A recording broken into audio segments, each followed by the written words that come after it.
శ్రీకృష్ణుడు శుభ సమయం చూసుకొని రథం ఎక్కాడు. అప్పుడు ధర్మరాజు ముందుకొచ్చి దారుకుడి స్థానంలో కూర్చొని పగ్గాలు పట్టి ధర్మరాజు రథాన్ని నడిపాడు.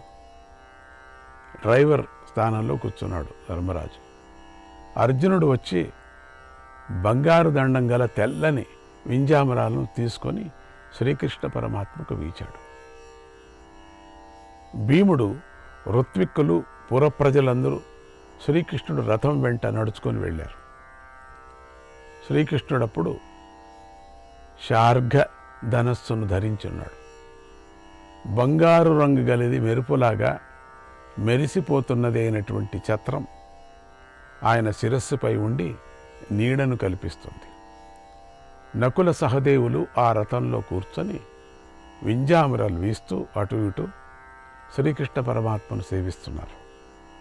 అప్పుడు శ్రీకృష్ణ పరమాత్మ అన్వీయమాన శుభే శిష్యైరివ గురుహు ప్రియైః, ప్రియమైన శిష్యులతో కలిసి ఉన్న గురువులాగా వారందరి మధ్యలో ఆ కృష్ణ పరమాత్మ ప్రకాశించాడు ఆ బంగారు రథంలో. ఊహించుకోండి, మీరు ఆ కృష్ణుడిని ఊహించుకోండి. భక్తి మార్గంలో ఉండేవాళ్ళంతా ఈ కృష్ణ రథంలో ఉండినటువంటి, దీనికి కొన్ని స్థుతులు ఉన్నాయి, మనం మళ్ళీ చెప్పుకుందాం. ఊహించుకోండి పంచపాండవులు ఎటు ఎక్కడెక్కడెక్కడ ఉన్నారు అని. ఆ ఊహతో కళ్ళు మూసుకుంటే మీకు కనపడతాడు కృష్ణుడు రథం. శ్రీకృష్ణుడు రథాన్ని ఆపించి ప్రేమగా అర్జునుడిని కౌగలించుకొని వెనక్కు వెళ్ళటానికి అనుమతి ఇచ్చాడు. తర్వాత ధర్మరాజు పాదాలు తాకి నమస్కారం పెట్టాడు. భీముణ్ణి, నకుల సహదేవులను కౌగలించుకున్నాడు. నకుల సహదేవులు పరమాత్మ పాదాలకు నమస్కారం పెట్టారు. తర్వాత రథం కదిలింది. రథం 2 క్రోసులు దూరం వెళ్ళింది. అయినా పాండవులు పరమాత్మను విడిచిపెట్టలేదు, చూస్తూనే నిల్చున్నారు, అటే ఉన్నారు. శ్రీకృష్ణుడు రథం దిగి మళ్ళీ ధర్మరాజు పాదాలకు నమస్కారం చేశాడు, కదలటం లేదు. రథం దిగి నడుచుకొని వచ్చి కృష్ణుడు ధర్మరాజుకు పాదాలకు మళ్ళీ నమస్కారం చేశాడు.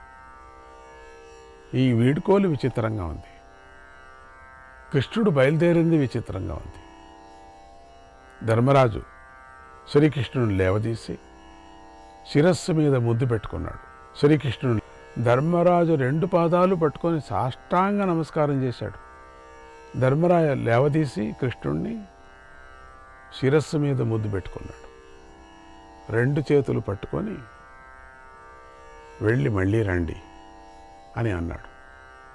పరమాత్మ కూడా మళ్ళీ వస్తాను అని చెప్పాడు. దారుకుడు రథాన్ని ముందుకు నడిపాడు. దారుకుడు ఉన్నాడు కదా, కృష్ణుడికి దారుకుడు కదా, రథ సారథి, డ్రైవర్, నడిపాడు ముందుకి. పరమాత్మ పాండవులను వెనక్కు వెళ్ళమని ఎంతగా చెప్పినా వారు కదలలేదు. ఎంతో ప్రేమతో పరమాత్మ రథం తమ కంటికి కనిపించేంత వరకు అలాగే చూస్తున్నారు, వెళ్ళలేదు ఎంత చెప్పినా కూడా. కంటికి కనిపించకుండా వెళ్ళిన తరువాత వాళ్ళు వెనక్కు కంటి తడి పెట్టుకుంటూ వెనక్కు తిరిగారు. ఇది పాండవులకు శ్రీకృష్ణునిపై గల అపారమైన ప్రేమ, అపారమైన భక్తి వాత్సల్యం.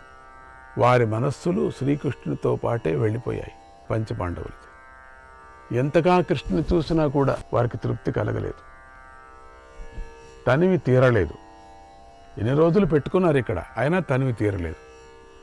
తమ మనస్సులను పరమాత్మకు అప్పగించారు, మొత్తం అప్పగించేశారు. ధర్మరాజు సోదరులను తీసుకొని నెమ్మదిగా ఇంద్రప్రస్థానికి చేరాడు. అటు శ్రీకృష్ణ పరమాత్మ ద్వారకకు చేరాడు. అయిపోయింది. అక్కడ ఆయన చేరాడు, ఇక్కడ వీరు చేరారు. దారుకుడు తోలుతున్నటువంటి శ్రీకృష్ణుని రథం వెనుక సాత్యకి తన రథంలో వచ్చాడు.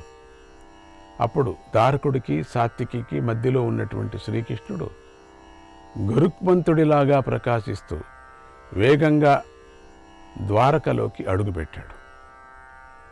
ఇటు ధర్మరాజు సోదరులతో కలిసి ఇంద్రప్రస్థంలోకి అడుగుపెట్టి అందరూ విశ్రాంతి తీసుకోండి అని పంపించాడు. తర్వాత రాజభవనానికి చేరి ద్రౌపదితో కలిసి కూర్చొని ఆనందించాడు. అటు ద్వారకలోకి అడుగుపెట్టిన శ్రీకృష్ణుణ్ణి ఉగ్రసేనుడు మొదలైన అందరూ గౌరవించారు. ఉగ్రసేనుడు కూడా లేచి వచ్చాడు, కష్టపడి లేచి వచ్చాడు. కష్టము ఆయనకి, ముసలవాడు పాపం, చెవుడు కొంచెం, లేచి వచ్చాడు. శ్రీకృష్ణుడు ఉగ్రసేన మహారాజుకు, దేవకి వసుదేవులకు నమస్కారం చేశాడు. పంచపాండవులు బాగా ఉన్నారా అని ఉగ్రసేన మహారాజు అడిగాడు. బాగా ఉన్నారా అంటే ఆయన పరమాత్ముడి కృపతో పంచపాండవులు చాలా బాగా ఉన్నారు అని చెప్తాడంతే. తర్వాత శ్రీకృష్ణుడు ప్రద్యుమ్నుడు, సాంబుడు, నిశంఠుడు, చారుదేష్ణుడు, గదుడు, అనిరుద్ధుడు, భానుడు మొదలైన కుమారులందరినీ కూడా ప్రేమతో కౌగలించుకున్నాడు. తర్వాత పెద్దల అనుమతి తీసుకొని రుక్మిణీ భవనంలోకి వెళ్ళాడు. వాళ్ళంతా పుత్రులు. ఇటు ఇంద్రప్రస్థంలో మయుడు ధర్మరాజు కోసం సభను నిర్మించసాగాడు.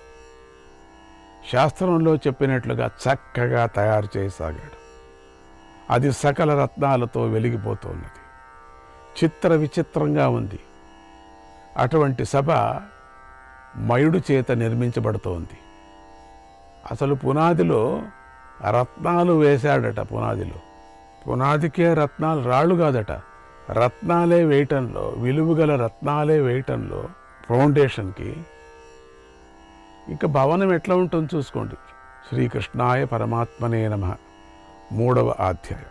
మయాసురుడు సభను నిర్మిస్తున్న రోజుల్లో ఒకనాడు అర్జునుడితో ఇలా అన్నాడు. అర్జున, నేను ఒక చోటుకి వెళ్ళొస్తాను, అనుమతి ఇవ్వు. ఇక్కడ సభా నిర్మాణం సాగిపోతుంది. అయితే మీకోసం నేను ఆ సభను 3 లోకాల్లోనూ ప్రసిద్ధికెక్కేటట్లుగా చేస్తాను. అక్కడే వచ్చిన చిక్కు. ఆ సభను ప్రాణికోటికి ఆశ్చర్యం కలిగించేలాగా సృష్టిస్తాను.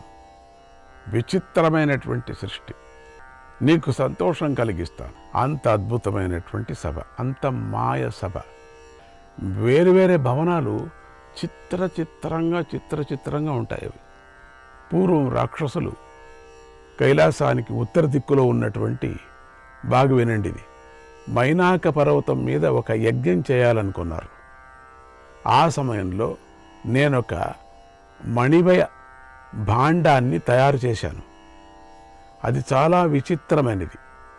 దాన్ని తీసుకొని వెళ్ళి బిందు సరస్సు సమీపంలో ఉన్నటువంటి వృషపర్వ మహారాజు గారి సభలో పెట్టాను. దానిని ఇక్కడ తీసుకొస్తాను నేను. దాంతో సభా నిర్మాణం పూర్తి అయిపోతుంది. ఆ భాండం, మణిమయ భాండం, అప్పుడు ఆ సభ వలన ధర్మరాజుకు కీర్తి లభిస్తుంది. కీర్తి లభిస్తుంది. ఆ బిందు సరస్సు దగ్గర మరికొన్ని విశేషాలు కూడా ఉన్నాయి, చెబుతున్నాను విను. అక్కడ ఒక భయంకరమైనటువంటి గద ఉంది. అది సకల రత్నాలతో అలంకరించబడి ఉంది. విచిత్రంగా ఉంటుంది, మనస్సుకు ఆనందాన్ని కలిగిస్తూ ఉంటుంది. శత్రువుల మీదకు యుద్ధానికి వెళ్ళేటప్పుడు వృషపర్వ మహారాజు గారు ఆ గదనే తీసుకొని వెళ్ళి శత్రు సంహారం చేసేవాడు. యుద్ధంలో విజయం సాధించిన తర్వాత మళ్ళీ ఆ గదను బిందు సరస్సు వద్దనే ఉంచేశాడు.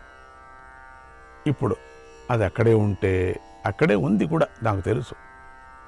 అదెంతో బరువుగా ఉంటుంది, దృఢంగా ఉంటుంది. ఆ గద నీ గాంధీవంలాగా 1,00,000 గదలతో సమానంగా ఉంటుంది. 1,00,000 గదలు. ఆ 1,00,000 గదలంటే అది ఎత్తుకునేవాళ్ళు ఎవరు, వాళ్ళు ఎట్లుంటారు, వాళ్ళ చెయ్యి ఎట్లా ఉంటుంది, ఎటువంటి యుద్ధం అది. అయితే శత్రు కథ ఏమైపోతుంది. అటువంటి అద్భుతమైనటువంటి గద సులభంగా శత్రువులను సంహరిస్తుంది. సంహరించకపోతుందా, చూస్తూనే చచ్చిపోతారు. అది భీముడి దగ్గర ఉంటే బాగుంటుంది. అది భీముడి కోసం. అది భీముడికి సరిపోతుంది, దాన్ని కూడా తెచ్చిస్తాను. ఇంకా ఆ గద పక్కనే దేవదత్తం అనే పేరు గల శంఖం కూడా ఉంది. అది వరుణదేవుడి శంఖం. అది చక్కని ధ్వని చేస్తుంది, దాన్ని నీకోసం తెచ్చిస్తాను అని మయుడు అర్జునుడి వద్ద అనుమతి తీసుకొని కైలాస పర్వతానికి చేరుకున్నాడు. అక్కడ ఉత్తర దిక్కులో ఉన్నటువంటి 1 మణిభయ భవనం, 2 గద. ఉత్తర దిక్కులో ఉన్నటువంటి మైనాక పర్వతం వద్దకు వెళ్ళాడు. అక్కడ హిరణ్య శృంగం అనే పర్వతం ఉంది. ఆ పర్వతంపై విలువైన మణులున్నాయి. అక్కడే బిందు సరస్సు కూడా ఉంది. అది భగీరథుడు తపస్సు చేసినటువంటి ప్రాంతం. గంగాదేవిని దర్శించాలని ఆయన కొంతకాలం బిందు సరస్సు వద్ద నివసించాడు. అక్కడే ప్రజాపతి 100 యజ్ఞాలు చేశాడు. అక్కడే మణులతో పొదిగిన యూపస్తంభాలు ఉన్నాయి. విశాలంగా ఉన్నటువంటి యజ్ఞశాలలు ఎన్నో ఉన్నాయి. వాటిని శాస్త్ర ప్రకారంగా కట్టలేదు. అయినా ఇంద్రుడు అక్కడ యజ్ఞం చేసి సిద్ధిని పొందాడు. అక్కడ బ్రహ్మదేవుడు సకల దేవతల చేత పూజింపబడ్డాడు. ఆ ప్రదేశంలోనే నరనారాయణ మహర్షులు, బ్రహ్మదేవుడు, యమధర్మరాజు, మహాదేవుడు కలిసి 1000 యుగాల వరకు యజ్ఞాలు చేశారు. యత్రేష్టం వాసుదేవేన సత్రైర్వర్షగణాన్ బహూన్ శ్రద్ధదానేన సతతం ధర్మ సంప్రతి పత్తగే. శ్రద్ధ దానేన సతతం ధర్మ సంప్రతి పత్తయే. ధర్మాన్ని రక్షించటం కోసం భగవంతుడైన వాసుదేవుడు అక్కడ అనేక సంవత్సరాలు నిరంతరము శ్రద్ధతో యజ్ఞం చేశాడు. గొప్ప దానాలు చేశాడు. అంతటి మహిమగల బిందు సరస్సుకు మయాసుడు చేరుకొని గదను, శంఖాన్ని తీసుకున్నాడు. సభా నిర్మాణానికి కావలసినటువంటి మణిమయ ద్రవ్యాలను కూడా తీసుకున్నాడు. ఇక మనం అనుకున్నట్టుగా ఒక భవనము కూడా అక్కడ తీసుకున్నాడు. తిరిగి పాండవుల వద్దకు వచ్చేశాడు. అందమైన భవనాన్ని నిర్మించాడు. అది మణులతో ప్రకాశిస్తూ అందంగా ఉంటుంది. ఎక్కడ ఇటుకలు కానీ, రాళ్ళు కానీ, సిమెంటు కానీ ఎక్కడా లేదు. ఇసుక కానీ, మట్టి కానీ, నీళ్లు కానీ ఎక్కడా కలపలేదు. అంతా మణులతోనే కట్టబడింది. ఒక్కొక్క గోడ మణులతో కట్టబడినటువంటి గోడ ఏనుగు లావుగా ఉంటుందట. అది ముల్లోకాలను ప్రసిద్ధికెక్కింది. ఒక గోడనే ఏనుగు లావు ఉంటే చెప్పండి, అటువంటి గోడలు ఎన్నో కట్టాడు. ఈ శుభ సందర్భంలో మయుడు శ్రేష్టమైన గదను భీముడికి ఇచ్చాడు. అద్భుతమైనటువంటి గద, ఉత్తమమైనటువంటి శంఖాన్ని అర్జునుడికి ఇచ్చాడు. అది భయంకరమైన ధ్వనిని కూడా చేస్తుంది. ఒక్క పర్యం ఆ శంఖము ఒక్క పర్యం పూరిస్తే గడగడాని ఈ భూకంపం వచ్చినట్టు అవుతుంది. దాని నాదాన్ని వింటే సమస్త ప్రాణికోటి కంపిస్తుంది. ఇక ఆ సభ ఎంతో అందంగా ఉంది, తయారు చేశారు. బంగారు చెట్లతో శోభిల్లుతోంది. 10,000 జానల పొడవు, అంతే వెడల్పు కలిగి ఉంది. అగ్ని, సూర్యుడు, చంద్రుడు ప్రకాశించినట్లుగా ప్రకాశిస్తుంది. సూర్య తేజస్సు కన్నా గొప్పగా ఉంది. మనం అనుకోవచ్చు ఇదంతా ఏమైపోయినాయి, ఇవన్నీ కిందికి వెళ్ళిపోయాయి కదా, ప్రళయకాలం వచ్చిన తర్వాత ఏమీ ఉండవు కదా. రెండవది మాయమయ్యేటువంటి సభ కదా ఇది. అందుకని కొత్త మేఘం ఆకాశాన్ని ఆవరించిందా అన్నట్లుగా ఉంది. విశాలంగా ఉంది. దోషాలు లేనిదిగా ఉంది. ఉత్తమమైనటువంటి ద్రవ్యాలతో నిర్మించబడి ఉంది. దానికి రత్న ప్రాకార తోరణాలు ఉన్నాయి. ఇంకే గోడలే రత్నాలు అయిపోతే ఇంకో తోరణాలు కాకుంటాయి అవి. ఆ సభలో చిత్ర విచిత్రాలైనటువంటి వస్తువులు ఉన్నాయి. అన్ని వస్తువులు, అందమైన ప్రదేశాలు ఉన్నాయి. అది ధనంతో సమృద్ధిగా కనపడుతుంది. మయాసురుడు నిర్మించిన ఆ సభకు సుధర్మ సభ, బ్రహ్మదేవుడి సభలు కూడా సాటి రావు.